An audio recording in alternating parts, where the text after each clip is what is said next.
on maintaining your knowledge base.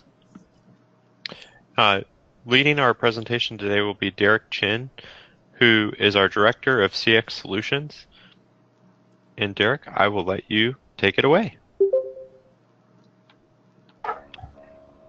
Thank you very much, Colin. So welcome everybody to our Ask the Expert session about knowledge base. Really for many people, knowledge base is a topic that comes up time and time again. And what we wanted to do was to really address really what knowledge base is, and to share some thoughts as to how we approach knowledge base. So first question is, what is a knowledge base? So I think for the purposes of this discussion, what we want to do is we want to just put it out there to discuss not only what a knowledge base is, but to really just kind of set some guardrails as to how we want to really address this.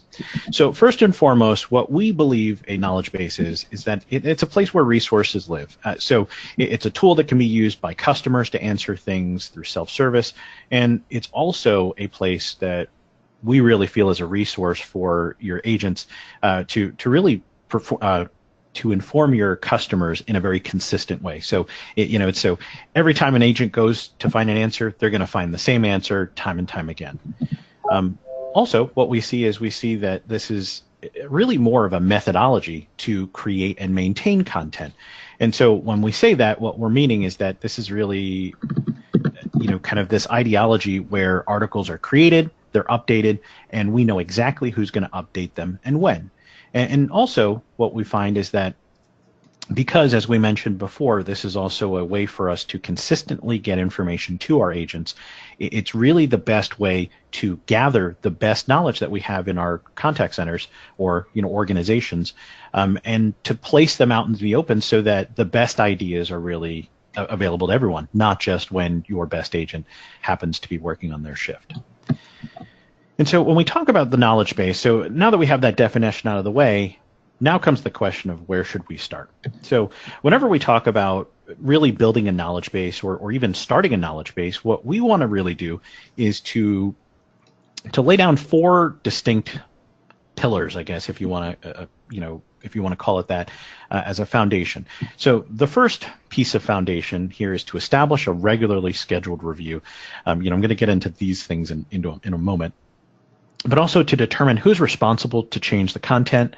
We need to establish the review structure and then to define what good knowledge looks like. So let's talk about this. So establishing a regularly scheduled review. So scheduled reviews really help your team to keep knowledge top of mind for the team. And also having these regular scheduled reviews also help with planning time commitments. What you'll find is that everyday life gets in the way. And so, you may have the best intentions of saying, I'm going to create a knowledge base. And what we're going to do is we're going to make sure this is the most up-to-date knowledge base with the most relevant content. And then what happens is that day-to-day operations happens, right? So you have a fire unit put out, or you have meetings, or you have call-outs, and next thing you know, 3, 4, 5 months have gone by, and you really haven't readdressed your knowledge.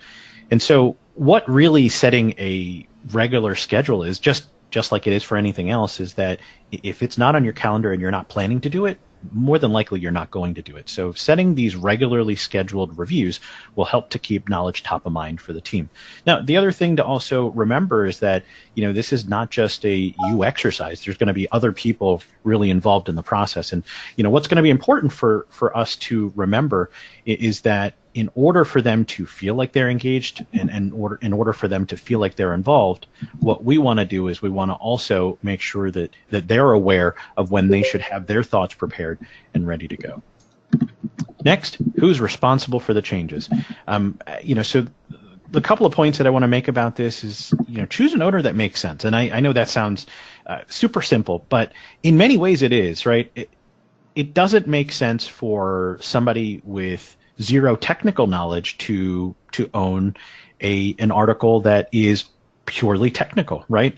And so from that standpoint, there's just a lot more hoops to jump through. It's not necessarily saying that they can't own it, but there's just more steps that you'll have to jump through. So, kind of in the end, it is okay for somebody without technical experience to have direct ownership of a knowledge article that is 100% technical. But just keep in mind that they have a clear path to the resource that can, in fact, get them the answers that they need. So, if it ends up that your contact center manager is the owner of all of these answers, they have a mechanism to get the answer in an efficient manner. Otherwise, you end up with, kind of this back and forth where in the mind of the owner, if they don't have a resource to lean on, what will happen is the owner of that won't know any better, right? I mean, if it's a highly technical article and you don't have a resource to validate that it is or isn't correct, then, in your mind, it kind of is correct. So that's what we're kind of proposing here is really think about the ownership, and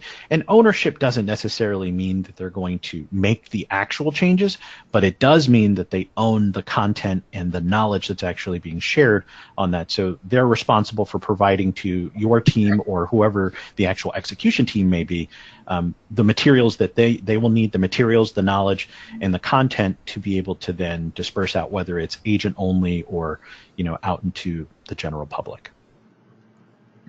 All right. The next one is to establish a review structure. And so, generally speaking, for any of the clients that I work with, what I like to do is I really like to put out there a two-part review structure, right? And I make it two parts because there's got to be agent ownership. So from the agent side, we have the agent review structure. We want to give our agents the ability to call out bad knowledge. They're the ones that use it every day. They should be using it every day, and they should be seeing it every day. And because they see it every day, they're going to be the first ones to catch bad knowledge. They know the right answer because they keep telling our customers the right answers. And so when you have your agents actively involved in calling out the bad knowledge, you're going to be able to really get at it much quicker than somebody who might be reviewing it on a monthly basis. Now, also from that, what you gain is you gain a level of ownership from the agents, right? If you tell an agent that, hey, you guys are a direct resource for us in terms of getting the right knowledge out to our customers and also to other agents, there are many agents that will actually take that to heart, and they'll help you in your goal of creating a more meaningful knowledge base. Now, also, there's the content owner review process, right? And so agents own a part, and then the content owner owns the part. And so this is going to be really now potentially a report showing your content owners that, hey, here's the bad knowledge. And by showing them the bad knowledge, what they'll be able to do is they'll be able to have the opportunity to not only take a look at the information, they'll be able to correct the knowledge and to make it where it's ultimately relevant for your customers, right? And when I say relevant, that's important because, as we talk about knowledge, the one thing that always comes up in a discussion about knowledge is, well, why is a knowledge base different than, say, an FAQ? And the biggest difference is that an FAQ is static, right? It's not meant to change. You make it once and essentially you're done, right? You've created your FAQ. But with a knowledge base, it is in many ways a living, breathing organism that your team has an active role in keeping alive. And so the more that you can keep it alive with agent reviews and content owner reviews, the more that the information becomes relevant for the next customer that needs to look at it, and more importantly, for each of the different agents that actually are part of it as well. And so, with that said, it's certainly important, and this is an example of a structure that I certainly recommend, but you can certainly choose any structure that comes to mind. Next, we talk about what is a good knowledge article, and so kind of looking at this and really kind of setting the tone for what it is that we mean by a good knowledge article, it's going to be important for us to say, like, okay, so it's great that you're reviewing your knowledge articles. It's great that you actually have a structure in which you're going to review it, but then how do you know if it's good? And so that's really where it's going to be very subjective for your organization. but it's going to be important to really tailor it to the specific role that you're looking for. So as I mentioned here, you may have an organization that actually places an emphasis on technical accuracy. Well, if that's the case, then maybe a very detailed technical article may be perfect for exactly this purpose. But let's say that this is actually not for technical people. This is actually for, a business user, or maybe, a layman, right? So maybe you have a very, very technical business and you just happen to have a lot of customers that may not be technical. And so if that's the case, maybe brevity is the actual goal and the benefit. And you may be able to expand that topic. So instead of being one very long, detailed article, there's more benefit in having it maybe split up into 4 or 5 shorter, smaller articles, where they have a choice to kind of go down a rabbit hole that will get to their issue resolution. Either way, there is no right or wrong answer, but the key is to really find what makes the most sense for your organization. So what we recommend is, first and foremost, establish a style guide. This may sound a little bit silly, but for a lot of organizations, what becomes important is having a consistent look. Something that's very, very, especially from the customer standpoint, customers tend to kind of associate authenticity with a look and feel. And so, if you go to the Apple website and you look at all of their knowledge, it all looks the same. Google or Microsoft, or any of these companies, they all look the same. And because they look the same, there's a certain level of credibility that comes with it. Now, if you were to then not have a style guide, what would end up happening is that, customers might, and maybe it's not a conscious thought, but they might actually begin to question, hey, is this a real article, or is this content that another customer has provided? And maybe I need to take a double take. So establishing the style guide will really give you consistency and, more importantly, credibility. So when we're talking about style guides, that's things like font, that's the ideal article length, and formatting guidelines. So just kind of what types of, do you guys have images? Don't you have images? Is there a certain ideal article length? Is there a certain amount of time that you guys would like people to get their eyes on these articles? The other thing that you may want to think about are some defined answer criteria. So how direct should the answer be? And this kind of goes back to what type of organization are you working with, right? So if it's a highly technical organization, maybe it needs to be very direct, and it actually needs to be very, very detailed, and maybe that's okay, right? So let's say you're a manufacturer, and the audience that you're talking to are actual service techs out there in the field who might be asking about wiring schematics and ultra detailed types of things. They need to see things right away and all in the same place. Well, you're not going to be able to chop that up in the same way that maybe you might be doing for, maybe a do-it-yourself customer at home, where they may not have all that technical knowledge. They may know enough to get themselves into trouble, but the structure of your article, where maybe you don't want to take as much of a direct route, and you maybe want to kind of put them into a knowledge answer that cross-references other knowledge answers, right, so that they can kind of do their fishing, if you will, that may be more useful for them. The next thought about this in terms of answer criteria is, how many cross-references is too many? So, it's great to have that thought about, is it a long article or short article? But the other thing you also don't want to do is, you don't want to have customers that get lost in your knowledge base. So, maybe 3 cross-references is perfect, or maybe that's acceptable in terms of a customer experience. But maybe 20 isn't. And so that's really where the design of your knowledge base really comes into play in terms of what is the overall experience, and ultimately, how are you going to avoid getting those calls? Because that is the point of a knowledge base, right? So if you've determined that, right when customers get to 2 or 3 cross-references, that's when they start to get annoyed that they haven't found their answer. And, maybe you find that, 20, although it gives them a very, very deep level of detail, maybe what they end up doing is they end up saying, this is way too much research for me. I'm just going to call them, or I'm going to chat or send an email. So then you've effectively kind of counteracted your benefits by making it too long. All right, last but not least here is what determines if an answer is empirically effective.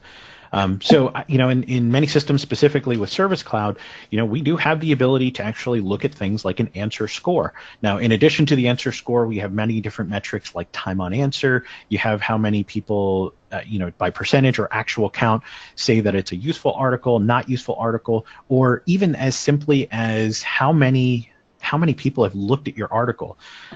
All of those things are correct in terms of determining whether or not your answer is empirically effective. What's going to be important is for you guys to decide as an organization what is important, right? So if you have a very, very critical policy knowledge article where this is, let's say that's your return policy, right? And you want to reduce the amount of calls, well, then the goal would be to get as many eyes onto that article as possible. So, that may be the key driver for you versus maybe, this is a schematic for how to do something. And if that's the case, if you aren't necessarily receiving a whole lot of calls, then maybe the actual number doesn't count. Maybe what's more important is how effective the few people that do look at that article see it.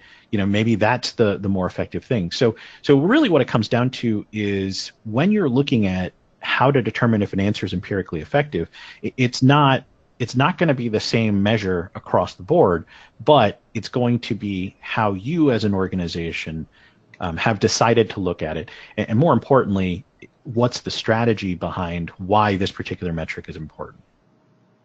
All right, let me move on to this. So, as I've kind of talked through a lot of these things, what you'll want to kind of keep in mind is that, these are ideas. And the most important thing that I can tell you is that it's not always about making sure that you follow these to a T. If anything, it's just having a plan, right? So if you decide that tomorrow your plan is just that you want to schedule it and you're going to forget everything else, that may be okay for your organization. That's a great first step. But what is important is that you have a plan. All right, so here are some concepts that I want you guys to remember before we get into some questions here. So the concepts to remember: when, make sure that you schedule regular meetings. When the routine becomes much more regular, what happens is that it's actually more likely to happen. People get used to doing it, and it becomes more normal and natural for you guys to go that path.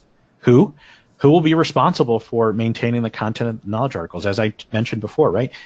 The owner can be anybody, but it also has to fit into the plan, right? So either they are the actual SME, the subject matter expert, or there's somebody who has access to the subject matter expert. In either case, you just want to make sure that you clearly identify that there's somebody out there. What will they do to make sure that the new knowledge articles look like existing articles, right? So a couple of the ideas that we shared here are making sure that you have a style guide and make sure that you have criteria that actually matches exactly what it is that you want to see in terms of a knowledge answer to make it consistent for your knowledge base. So with that said, let me go ahead. I'm actually going to open up the field for questions. So at the top of the screen here, you're going to see a Google link. So all I'm going to ask you guys to do is go ahead, submit your questions to this Google link, and what we'll do is we'll go ahead and we'll answer these as they come through.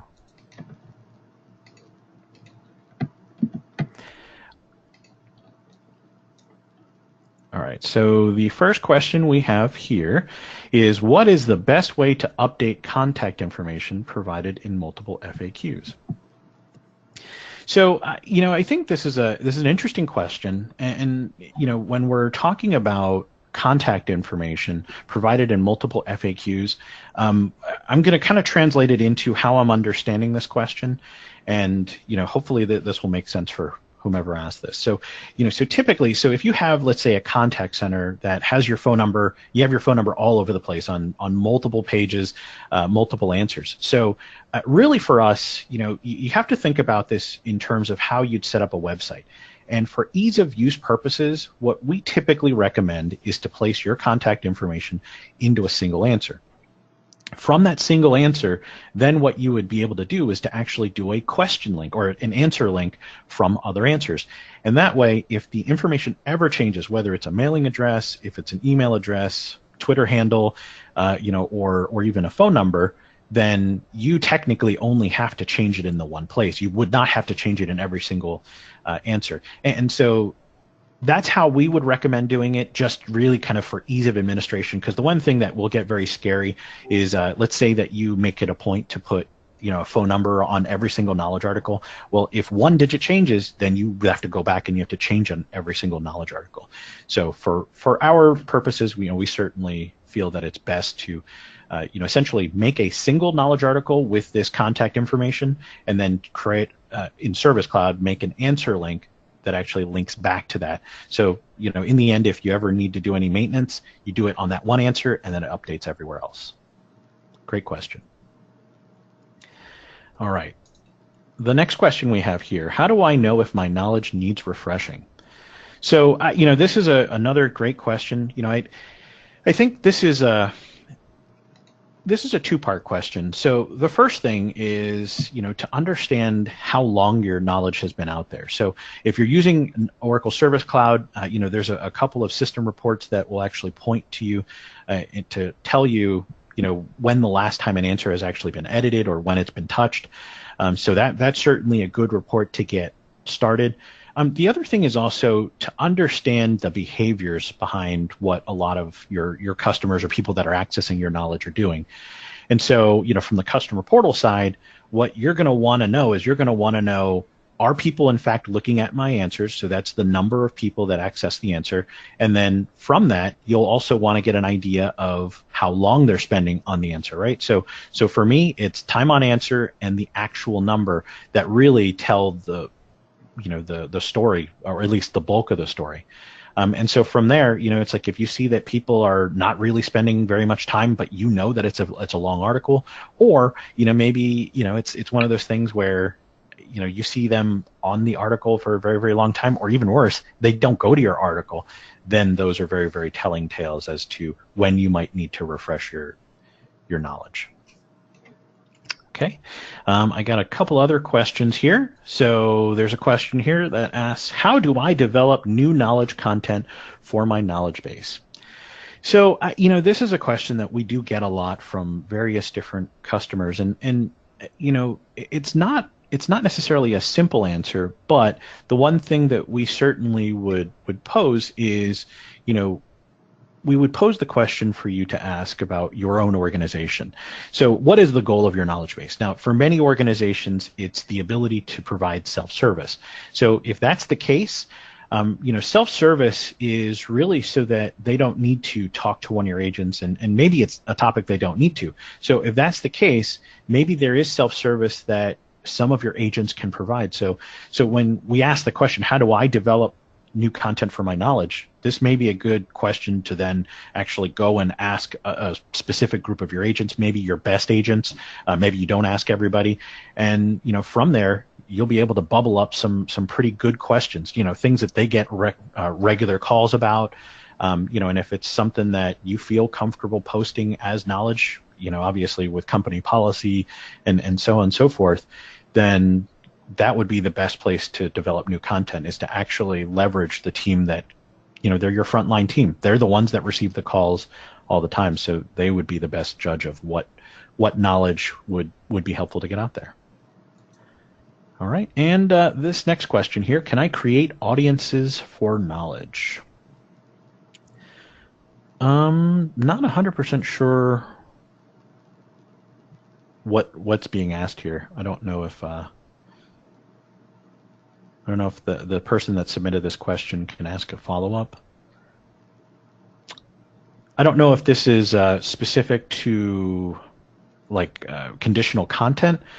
So Service Cloud does have the ability to add conditional content. So for instance, if you have an authenticated customer portal and this particular account is assigned to be, we'll just say a tech, versus maybe say a customer, right? And they're authenticating into your customer portal. You can in fact then differentiate for the audience, right? So you can show them different content. Another example might be that, on the public facing side, customer facing side, you may show a bunch of very, very generic kind of customer policy type things. And in that same knowledge article, then you have a conditional piece that is only shown to your agents, right? That shows them very, very specific, inside the business type knowledge. So that could be a way for you to create knowledge for different audiences. So hopefully that answers your question. But certainly using conditional content can help. Even how you classify it, using the product and category filters might also allow you to create different audiences for your knowledge. All right, the next question I have here is, should I set an expiration date for my knowledge, and what happens when knowledge expires? So, this is a question that certainly comes up a lot, especially if you're first getting into knowledge, and Service Cloud. The first thing you see all these different fields, and you're like, oh, that'd be great. I remember the first knowledge base that I set up. I was so excited because I said, oh, this is great. So I'm gonna totally set everything up. I'm gonna have all these review dates set. So this will help to remind me of when I need to review my content. And what I found out was that if you set the review date on the knowledge article for a certain date, it will actually turn your knowledge article off. It actually will put it into the review status, which is great in terms of putting it in front of you to look at, but it also removes it from public visibility. And so, all of a sudden I had this knowledge base with nothing in it because everything was set for review. So I quickly learned, as many of you may have already, that it is good to set an expiration date for your knowledge, but the key things that I would say is don't set all of your knowledge to expire on the same day, or at least be set for review on the same day, and fit this into your regular schedule reviews, right? So that what you're doing is you're replacing any content that may come on or come off of your knowledge base, and so that you never are in a situation where you have absolutely no knowledge out there for the public to consume. So great questions. So I don't know if I see any other questions. All right, and for anybody else who wants to submit questions, please go to the link at the top of this page, the goo.gl link, and we'll be able to get your questions. All right, well, you know what, on that note, please feel free to continue sending in your questions. But if you do have any other questions, even after today, please feel free, reach out to Christy Green. She's our senior account manager. Here's her email down on the bottom. And, we can certainly help you out with anything that you might have questions about. All right, well, thank you, everyone. We really appreciate you guys joining us for this Ask the Experts session. And we hope to talk to you guys next time.